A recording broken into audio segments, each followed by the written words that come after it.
Dice el texto, Juan 12, 1, 11. 6 días después de la Pascua, Jesús se fue a Betania, donde estaba Lázaro, a quien Jesús había resucitado de entre los muertos. Le dieron allí una cena. Marta servía y Lázaro era uno de los que estaban con él a la mesa. Entonces Marta, tomando una libra de perfume de nardo puro, muy caro, ungió los pies de Jesús y los secó con sus cabellos. Y la casa se llenó del olor del perfume. Dice Judas Iscariote, uno de los discípulos, el que lo había de entregar: ¿por qué no se ha vendido este perfume por 300 denarios y se ha dado a los pobres? Pero no decía esto porque le preocuparan los pobres, sino porque era ladrón, y como tenía la bolsa, se llevaba lo que echaban en ella. Jesús dijo: déjala, que lo guarde para el día de mi sepultura, porque pobres siempre tendréis con vosotros, pero a mí no siempre me tendréis. Gran número de judíos supieron que Jesús estaba allí y fueron no solo por Jesús, sino también por ver a Lázaro, a quien había resucitado de entre los muertos. Los sumos sacerdotes decidieron dar muerte también a Lázaro, porque a causa de él muchos judíos se les iban y creían en Jesús. Palabra, Evangelio del Señor. Gloria a ti, Señor Jesús. Un método para poder meditar los evangelios consiste en colocarnos en la escena, es decir, imaginar que estamos ahí, en esa escena, imaginar que vemos las acciones y que escuchamos las palabras de los protagonistas y preguntarnos: ¿quién soy yo en este relato? ¿Con quién me identifico? ¿Con qué personaje me identifico? ¿Con qué actitudes me identifico? Y de esta manera, este método que se llama situación de lugar nos ayuda a entrar en la escena y nos ayuda un poquito más a sentirnos partícipes de la palabra que estamos escuchando y a poder comprenderla mejor. ¿Ok? Entonces los invito a eso, a que nos coloquemos en esta escena. Y espero que les voy a decir a continuación nos pueda ayudar a entrar en esta escena que acabamos de escuchar para poder identificarnos con los personajes y con sus palabras y sus acciones. ¿Ok? Ayer decíamos también que cuando se estudia la Biblia es bien importante tener en cuenta que el texto sin el contexto es un pretexto. Es decir, tenemos que tener en cuenta siempre el contexto, tanto literario como histórico, en que fue escrito este texto, para poder entender el significado más adecuado, el significado más cercano al que nos quiso transmitir el escritor, en este caso el evangelista. ¿Ok? Un detalle técnico para todos aquellos que ya han estudiado conmigo por varios años, ya lo saben, una recordadita ahorita. Los que no, aquí les va algo que quizá pueden aprender de nuevo el día de hoy. Los textos de la Biblia, cualquier texto, cualquier fragmento de la Biblia, recibe el nombre técnico de perícopa. Una perícopa no es otra cosa más que un fragmento, un pedazo de la Sagrada Escritura. Puede ser un verso o 2 versos, o puede ser hasta varios capítulos. Les digo esto porque a veces me pueden ustedes escuchar mientras estoy comentando que digo la perícopa de hoy, para que no vayan a pensar que es el nombre de mi perico. No es el nombre de mi perico, no tengo ningún perico. Una perícopa es un fragmento de la Sagrada Escritura. ¿Ok? Entonces, ¿cuál es el contexto literario de este fragmento, de esta perícopa de hoy?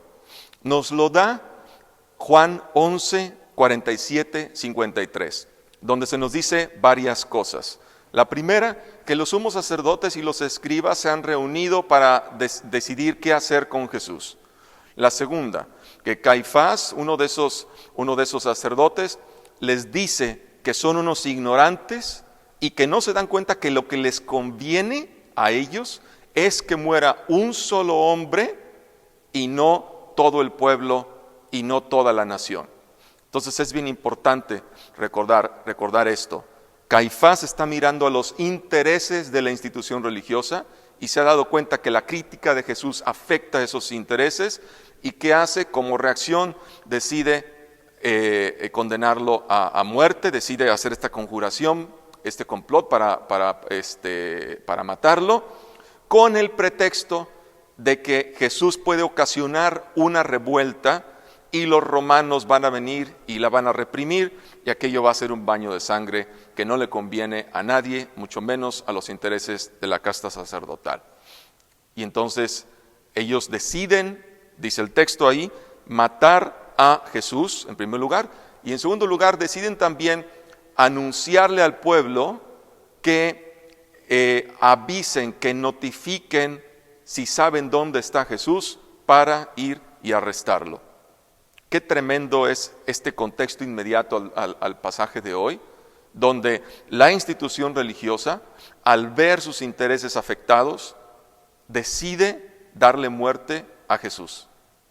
Qué tremendo es este mensaje. Qué atentos debemos estar en nuestras comunidades eclesiales a no dejar que el poder, sobre todo el poder que se ejerce en nombre de Dios, no dejar jamás que ese poder se ejerza para hacer el mal a otro ser humano.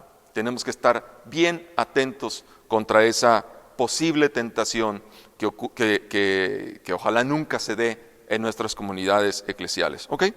Entonces, como consecuencia, Jesús deja de andar en público y se retira con sus discípulos a una ciudad llamada Efraín. Entonces, el contexto inmediato al pasaje de hoy es un contexto para Jesús y sus discípulos y sus amigos, es un contexto de amenaza de muerte, de riesgo, tal vez de miedo, tal vez de preocupación, tal vez de angustia, y en ese contexto ocurre la escena que sigue a continuación, la que acabamos de leer. Comienza el pasaje diciendo que 6 días antes de la Pascua Jesús se fue a Betania, donde estaba Lázaro, que Jesús había resucitado entre los muertos. 6 días antes de la Pascua ya sabemos que era, en hebreo se dice Pesaj o Peshach, significa salto, brinco, pasar de un lado al otro. La Pascua era una de las 3 principales fiestas judías que celebraba la liberación del pueblo de Israel de la tierra de esclavitud de Egipto. Las otras 2 fiestas más importantes eran la fiesta del Sukkot o de los tabernáculos, que celebraba la migración, se me fue la palabra, la migración del pueblo hebreo a lo largo del desierto, donde tuvieron que habitar a veces en tiendas de campaña improvisadas con palmas, con ramas. Entonces, eso celebraba el Sukkot. Además la tercera fiesta, que es la fiesta de las semanas, que en hebreo se dice Shevuot, que se celebraba 7 semanas después de los tabernáculos, o sea, 50 días después. Shevuot en hebreo significa semanas, en griego se decía Pentecostés, ¿de acuerdo? Y de ahí tomaron los cristianos también para ubicar el descenso del Espíritu Santo. ¿Okay? Entonces esta fiesta de Pentecostés o de Shevuot o de las semanas era una fiesta para agradecer la cosecha de ese año, y también para recordar el don de la Torá, de la ley, de la alianza dada por Dios a Moisés en el monte Sinaí. Entonces Jesús se dispone, está cerca el día de la Pascua, pero el evangelista se va a cuidar muy bien de decirnos que Jesús no va a celebrar esa Pascua. Jesús va a celebrar en cambio su Pascua, su paso entre nosotros y su paso de este mundo al Padre, ¿sí? Que es en lo que consiste precisamente su glorificación y la glorificación también de cada uno de nosotros, pasar constantemente de este mundo al Padre. La escena ocurre en Betania, en la casa de unos amigos de Jesús, que ya los hemos conocido, Lázaro, María y Marta. Recuerden, ayer comentábamos lo que significa Betania. Betania es la casa de los frutos. Qué interesante este detalle del evangelista que nos dice que están en el pueblo de Betania, la casa de los frutos. Porque así es la vida de Jesús, una vida dedicada a dar frutos. Frutos de amor, de compasión, de justicia, de paz, frutos de todo aquello que nutra la vida de una manera más rica, más sabrosa, más plena, más completa. Y están en una cena. Las cenas normalmente ocurrían en un ambiente festivo, en un ambiente gozoso, al final del día, después de que se había trabajado toda la jornada, la familia reunida, ¿sí? Y ahí está Jesús en una cena normal con sus amigos. Continúa el texto, dice, le dieron allí una cena, Marta servía y Lázaro era uno de los que estaban con él a la mesa. Ya decíamos, Lázaro, Marta y María son una familia de amigos de Jesús que quizá gozaban de cierta posición económica privilegiada. Lo sabemos por el detalle que dice más adelante respecto al costo del perfume que María derrama sobre Jesús. Pero en el Evangelio de Juan, en concreto en el de Juan, estos tres amigos de Jesús simbolizan o representan el modelo de la comunidad cristiana que es fiel a Jesús. El modelo de discípulos de Jesús, que lo acoge, que lo recibe en su propia casa, que lo ama entrañablemente, que tiene una relación cercana de tú a tú con él. Eso representa esta familia de Lázaro, Marta y María. Y en esta familia que representa la comunidad de discípulos de Jesús, allí es donde se hace, allí es el lugar donde de la presencia del Padre. En esta familia, en esta casa, en esta comunidad, se hace realidad la presencia del Padre. Jesús dirá después en el Evangelio que todo el que lo recibe a Él, lo recibe al Padre. Y entonces los dos vienen y hacen morada en esa persona. Es decir, hacer morada significa que viven, que habitan, que se instalan en aquella persona. Y aquella persona que recibe a Jesús y al Padre, al igual que cualquier persona que lo recibe, se convierte en la casa, en el templo, desde donde el Padre irradia su gloria, es decir, irradia su amor hacia los demás. Qué bonito este detalle, ¿verdad? Entonces, Lázaro representa muy en concreto a la comunidad que ha entendido que la vida no se acaba con la muerte física, sino que continúa después de ella. La resurrección es continuidad de la vida después de la muerte. Marta representa a la comunidad donde el amor se traduce en servicio. Dice el texto, Marta servía. La comunidad donde el amor se traduce en servicio, eso representa a Marta. Y María representa a la comunidad en su relación íntima, cercana con Jesús. ¿Ok? ¿Están todavía por ahí? ¿No se me han dormido? Muy bien. Verso 3. Entonces María, así de la nada, entra María. Si ustedes estuvieran ahí en esa escena, imagínense que María así de la nada, ¡pum!, entra ahora y miren lo que va a hacer.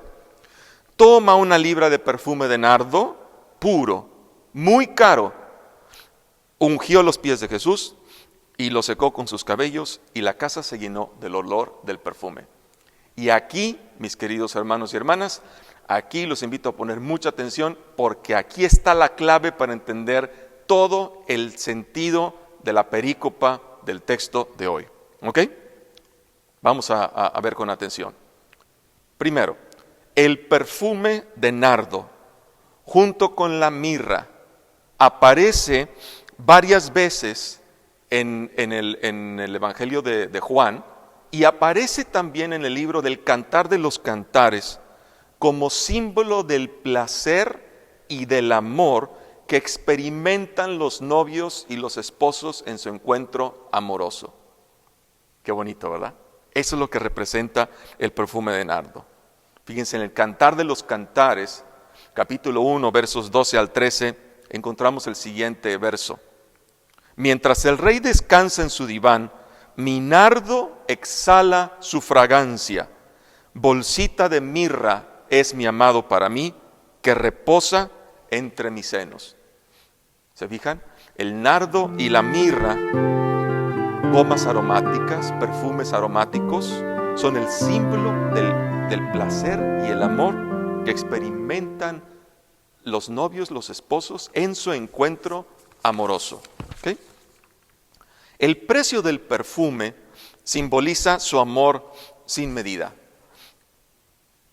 Y aquí es bien importante tener en cuenta lo siguiente. María asume simbólicamente el papel de esposa respecto a Jesús, el esposo. Fíjense bien lo que acabo de decir. María asume simbólicamente el papel de esposa con respecto a Jesús, el esposo. Permítanme explicar esto. La imagen de Dios como esposo y el pueblo de Israel como esposa, unidos mediante la alianza llamada Torá, es una imagen ya antigua en las escrituras judías. Se encuentra, por ejemplo, en algunos de los textos proféticos. Isaías 54:5, vean lo que dice: porque tu esposo es tu hacedor, Yahvé Tsebaot, Él es tu redentor, el Santo de Israel, se llama Dios de toda la tierra, como a esposa desolada y abandonada te ha llamado Yahvé. Y sigue diciendo el profeta cómo el pueblo se ha olvidado de Dios, y termina el verso diciendo: te quiero con amor eterno. Yahvé, a pesar de la infidelidad del pueblo, está dispuesto a restaurar la relación, la alianza con el pueblo, y le dice que lo quiere como si fuera como una esposa. Oseas, el profeta Oseas, capítulo 2, verso 21, en un pasaje que narra la restauración del pueblo de Israel. Israel, la esposa, le ha sido infiel a Yahvé, el esposo, porque a veces no ha cumplido los preceptos de la alianza de la Torá, sobre todo porque a veces ha ido a adorar a otros dioses, a otros Baales, es decir, a otros señores. La palabra Baal en hebreo significa señor, y es una palabra que se utilizaba para referirse a los dioses extranjeros. A veces ya el Israel, la esposa, ha ido en pos de otros Baales, es decir, de otros señores, de otros esposos, rindiéndoles culto, rindiéndoles adoración. Y Yahvé, ¿qué hace? En un arrebato de amor, fíjense lo que le promete Yahvé al pueblo: te haré mi esposa para siempre, te desposaré en justicia y en derecho, en amor y en compasión, te desposaré en fidelidad, y tú conocerás a Yahvé. Conocer el lenguaje bíblico no significa aprender muchos conceptos nuevos, significa tener una relación íntima, profunda, cercana con otra persona. ¿Sí? Por eso muchas veces cuando se dice conoció Abraham a Sara y Sara concibió, dice uno, qué rara manera de conocer, ¿no? Porque conocer en lenguaje bíblico significa muchas veces amar a la otra persona y amarla de una manera profunda, íntima. Entonces, Isaías 54:5, Oseas 2:21 y muchos otros pasajes del Antiguo Testamento nos hablan de esta figura de Dios, Yahvé, como esposo, e Israel, el pueblo, como esposa. Siguiendo esta tradición profética del pueblo de Israel, es que ahora Juan ha escrito su evangelio en clave nupcial, en clave matrimonial. Por ejemplo, en Juan 3:29, hay una controversia ahí entre los discípulos de Juan el Bautista y los discípulos de Jesús que están bautizando, los dos grupos. Los discípulos de Juan el Bautista van y se quejan con su maestro, le dicen: oye, hay unos que están ahí bautizando. Vean la respuesta del Bautista. Les dice: el que tiene a la novia es el pueblo, la comunidad, es el novio, es decir, Jesús.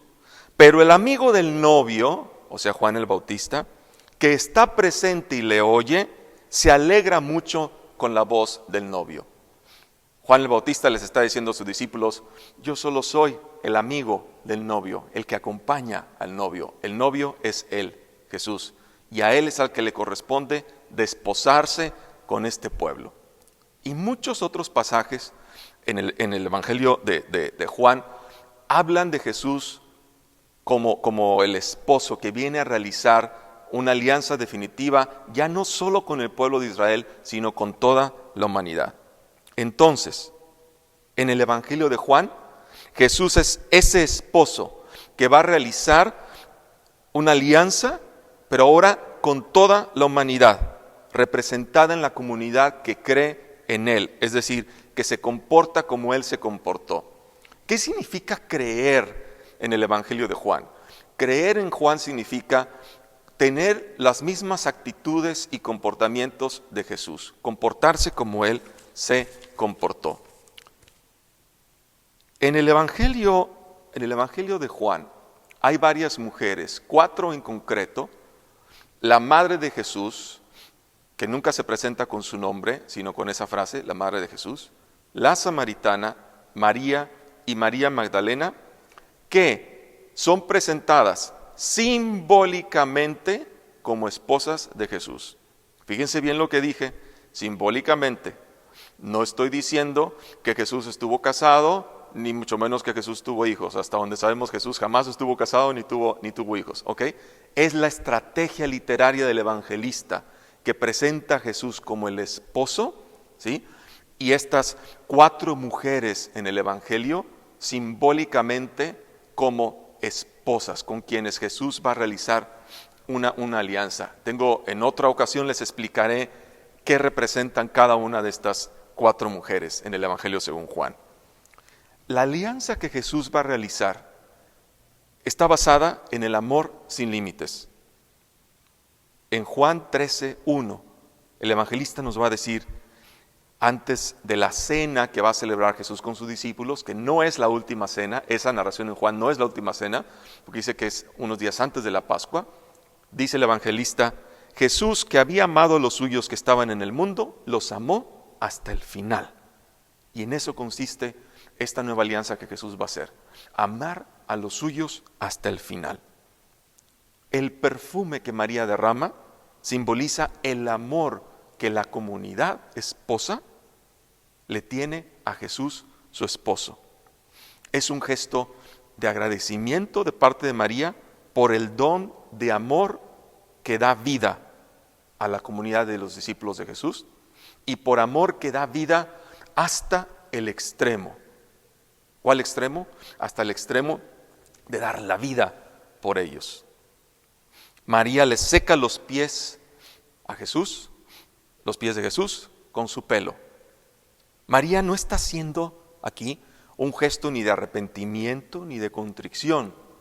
Fíjense bien, María no llora, no se está arrepintiendo de ningún pecado, no está triste ni acongojada. El texto no dice nada de eso. Lo que María está haciendo es un acto de amor. Le unge los pies a Jesús y se los seca con su pelo. Y aquí otra vez, este gesto de María secándole los pies a Jesús con sus cabellos tiene otra referencia nupcial y se encuentra también en el Cantar de los Cantares, capítulo 7, verso 6, donde el amado alaba a su amada diciéndole, tu cabeza destaca como el Carmelo, como el monte Carmelo, con su melena igual que la púrpura, un rey en esas trenzas está preso. Qué hermoso. El cabello, ¿sí?, como una imagen para hablar de la mujer que hace suyo, ¿sí?, a su amado, que lo considera suyo, que lo considera parte de sí misma, ¿sí?, y que se une a él de manera íntima. Y este versito de Cantar de los Cantares 7:6 está basado, ahora lo sabemos, en un poema de amor egipcio que dice así, fíjense, de sus cabellos ha lanzado ella hacia mí sus redes. Es decir, me ha atrapado, me ha poseído, me ha hecho suyo, se ha unido a mí. ¿Se fijan? Qué imagen nupcial tan hermosa y tan poderosa nos ha dejado aquí Juan el Evangelista. Entonces, este gesto de María habla de una unión íntima, profunda, nupcial. Estamos ante una escena de una tremenda carga amorosa. Qué hermoso es este evangelio.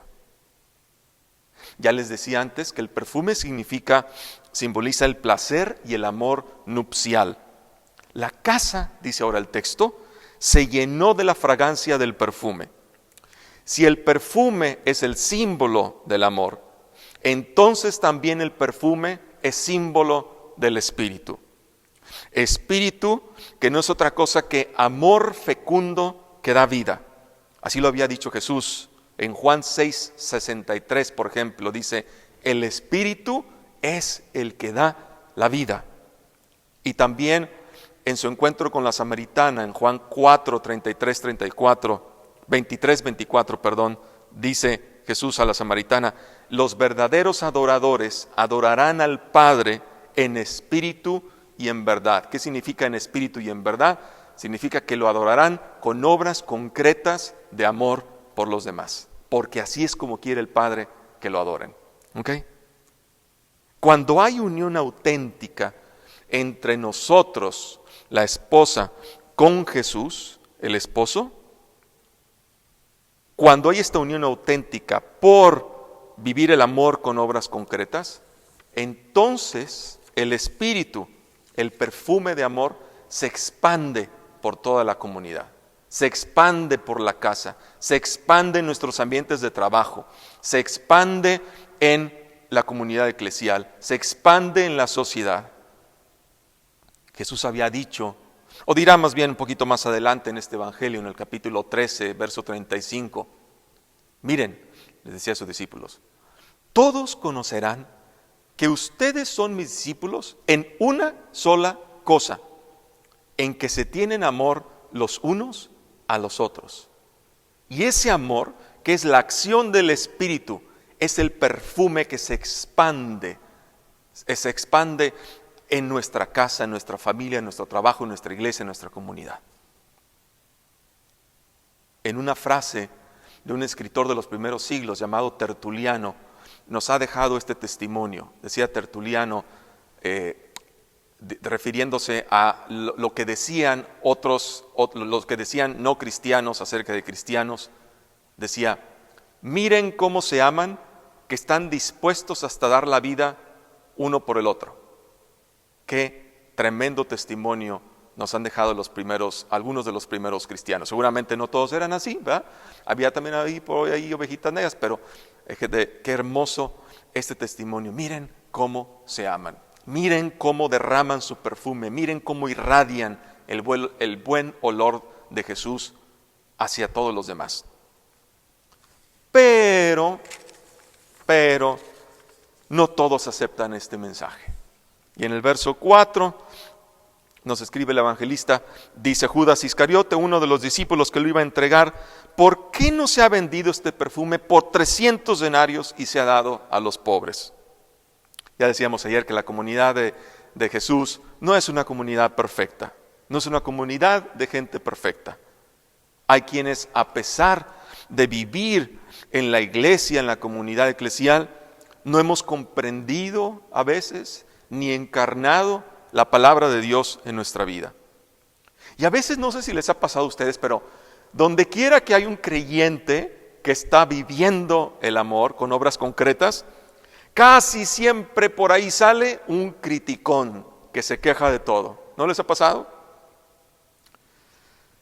Híjole, si haces, porque haces; si no haces, porque no haces; si dices, porque dices; si no dices, porque no dices; hagas lo que hagas o no hagas lo que hagas, casi siempre va a salir por ahí alguien que critica, alguien que dice: pero ¿cómo es posible? Hace muchos años yo aprendí una cosa: hacer el bien sin mirar a quién y dejar que lo demás fluya. Porque en la comunidad eclesial nuestro deber es hacer todo el bien que podamos y nada más, y nada más. Entonces, no dejarnos llevar por las críticas ni por los rumores, porque siempre habrá gente que hable mal de nosotros. Judas no comprende ni el servicio ni el amor.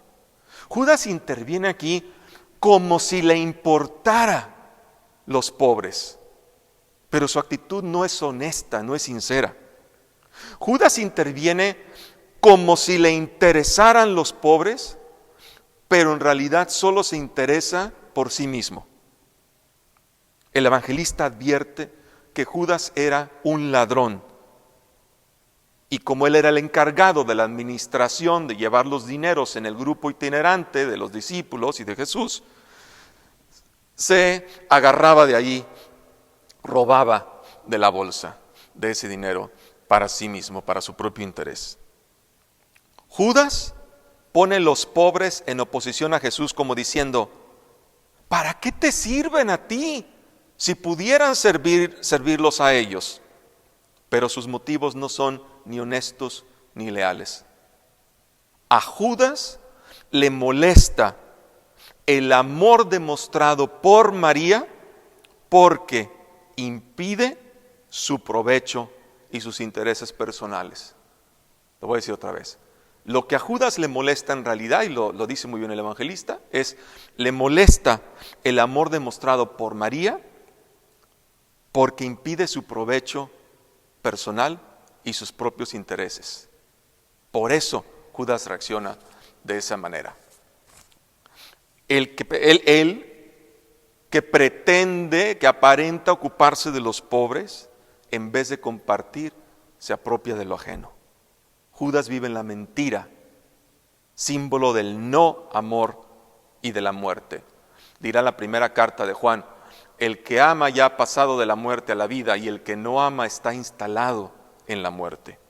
Entonces, la mentira, el robo, la hipocresía, la dobleza, el engaño, el interés personal, son cosas que corrompen y que destruyen a la comunidad desde adentro. Y tenemos que estar muy al pendiente para no caer nosotros en esas actitudes y también para exponerlas, para denunciarlas cuando sea necesario. Estas son actitudes que deben ser extirpadas de la comunidad de Jesús. ¿Ok? En el verso 7 Jesús le dijo, déjala, que lo guarde para el día de mi sepultura. Jesús no cae en el juego de Judas. El homenaje que tributa la comunidad, ¿sí?, la comunidad representada en María, a Jesús, tiene por motivo reconocer la victoria de la vida sobre la muerte. Cuando llegue el momento de la sepultura de Jesús, volverán a aparecer gomas y aceites aromáticos, mirra y áloe, para volver a declarar, para volver a decirnos simbólicamente que la resurrección es el anuncio de la consumación de las bodas entre Jesús y la humanidad. Pero de eso les hablaré más adelante en nuestra meditación del domingo de resurrección. Así de que muy al pendientes, ¿ok? En el verso 8, porque a los pobres los tendrán siempre con ustedes, pero a mí no siempre me tendrán. Esto es como un reclamo que le hace Jesús a Judas. Es como si Jesús le dijera, mira Judas, si te preocupan tanto los pobres, ¿por qué no estás ayudándolos? ¿Por qué en lugar de robar dinero y quedártelo para ti, por qué no vas y los ayudas? ¿Qué estás haciendo tú por ellos? Me has tenido a mí por casi 3 años. Vas conmigo a todas partes. Eres uno de los miembros de mi círculo más íntimo. Escuchas mis palabras más íntimas. Eres testigo de mis prodigios. Hasta te hemos puesto a cargo de la administración de nuestro grupo. Y ni aún así tu corazón cambia, Judas. Ni aún así. Es una llamada tremenda que Jesús le dirige a Judas. Y quizá es una llamada de atención también para nosotros hoy, para analizar cuáles son los motivos que nos impulsan a actuar en la vida, en la familia, en nuestras comunidades eclesiales. ¿Cuáles son los motivos que nos impulsan a actuar? ¿Son motivos auténticos? ¿Son motivos de verdadero amor, cuidado, cariño, interés, compasión, justicia, solidaridad con los demás? ¿O son motivos falsos que solo buscan nuestros intereses personales? Muy atentos a eso. En los versos 10 y 11, los sumos sacerdotes decidieron dar muerte también a Lázaro, porque a causa de él muchos judíos se les iban y creían en Jesús. Ya antes, al final del capítulo 11, se había dicho que Caifás le había recomendado a los demás sacerdotes y a los fariseos que más valía que muriera un solo hombre por todo el pueblo a que todo el pueblo pereciera. Aquí se ve como eso no es cierto. Caifás no solamente está dispuesto a matar a un hombre, Caifás está dispuesto a matar a todo aquel hombre que se le ponga enfrente y le ofrezca resistencia. Caifás está dispuesto a salirse con la suya, quitando de en medio a todos aquellos que impiden su provecho, su ventaja personal, a todos aquellos que impiden que él siga abusando de la institución religiosa a la que pertenece en el nombre de Dios. Qué tremendo es esto. Entonces, bien atentos, porque el poder que se ejerce abusivamente en nombre de Dios es un poder que lo destruye todo, mis hermanos y hermanas. Es un poder que lo destruye a todo, que lo destruye todo y a todos. Y siempre tenemos que estar muy al pendiente para no caer en esa tentación y denunciar cuando veamos abusos de poder de todo tipo, pero sobre todo abusos de poder en nombre de Dios o en nombre de la iglesia o en nombre de Jesús. Bien atentos contra eso. Decía el Papa Francisco en una carta el año pasado que hay que estar bien atentos a dos formas de abuso en la iglesia: el abuso de poder y el abuso de conciencia. El abuso de poder y el abuso de conciencia. Bien atentos a eso. A través de su muerte, Jesús va a identificarse con los pobres de este mundo, con los oprimidos, con los perseguidos, con los marginados de este mundo. ¿Por qué? Porque Él va a morir como uno de ellos. Jesús va a morir como uno de ellos. En la meditación del Viernes Santo les hablaré por qué matan a Jesús. El amor que Jesús comunica lleva a la comunidad a acoger a los pobres que tiene con ella, en medio de ella. Y es tarea de la comunidad de nosotros ocuparnos para ayudar a resolver esas necesidades y remediarlas. En la primera carta de Juan se escribe de manera muy concreta cómo debe ser este amor en la comunidad cristiana. Dice el autor de la primera carta de Juan: si alguno que posee bienes materiales ve a su hermano que está necesitado y le cierra las entrañas, ¿cómo puede residir en él el amor de Dios? Fíjense esta metáfora: cerrarle las entrañas. Entrañas, el verbo que utiliza el autor en griego es splagetsomai y significa literalmente eso, cerrarle moverse las entrañas. Entonces, abrir las entrañas significa tener compasión por los demás. Cerrar las entrañas significa no tener compasión por los demás, despreocuparse totalmente de los demás. Entonces dice, si alguien que tiene bienes materiales ve que alguien más está pasando necesidad y le cierra las entrañas, ¿cómo puede residir en él el amor de Dios? ¿Cómo puede residir en esa persona el perfume del Espíritu, que es amor que se comunica con obras concretas? No se puede. Entonces, ahora que estamos en cuarentena o semicuarentena, pensemos, ¿cuáles son las buenas obras que podemos hacer por los demás que tenemos más cerca ahí? Y que esas obras sean el perfume que se irradie, que se expanda ahí en tu casa, junto a los tuyos, con esos que tienes más cerquita de ti. Una pregunta para seguir reflexionando en el día de hoy: ¿cómo puedo vivir mejor mi matrimonio, mi alianza con Jesús? ¿Con qué obras concretas voy a dar testimonio de ese matrimonio, de esa alianza con Jesús? Y cada uno de nosotros pensemos en las necesidades que tenemos alrededor de nosotros, en la gente que tiene necesidad alrededor de nosotros. Alguien dirá, pero ahorita estamos encerrados la mayoría, ¿qué podemos hacer? Se pueden hacer tantas cosas, tantas cosas.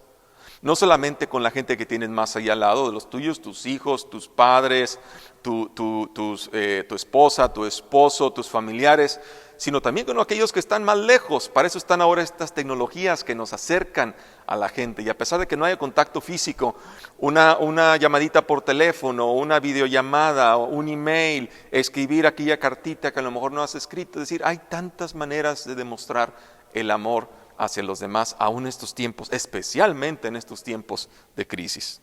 Muy bien. Entonces, hasta aquí la reflexión del día de hoy. Que el buen perfume de nuestras buenas obras se expanda por toda la casa, por toda la comunidad eclesial, por toda nuestra vida, para que demos ejemplo del buen olor del Espíritu de Jesús en la comunidad.